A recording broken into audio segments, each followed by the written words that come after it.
یونس بن یزید نے خبر دی، انہیں شہاب نے، انہیں سالم بن عبداللہ بن عمر نے، انہیں ان کے والد نے،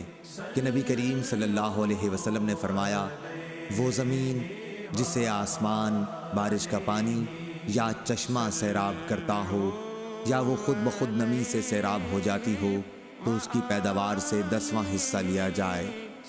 اور ابو عبداللہ امام بخاری رحمہ اللہ نے کہا کہ یہ حدیث یعنی عبداللہ بن عمر کی حدیث کہ جس کھیتی میں آسمان کا پانی دیا جائے 10واں حصہ ہے، پہلی حدیث یعنی ابو سعید کی حدیث کی تفسیر ہے۔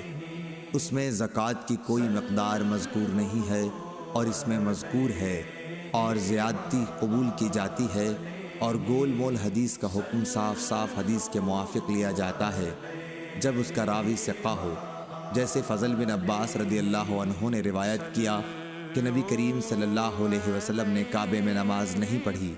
لیکن بلال رضی اللہ عنہ نے بتلایا کہ آپ نے نماز کعبے میں پڑھی تھی۔ اس موقع پر بھی بلال رضی اللہ عنہ کی بات قبول کی گئی اور فضل رضی اللہ عنہ کا قول چھوڑ دیا گیا۔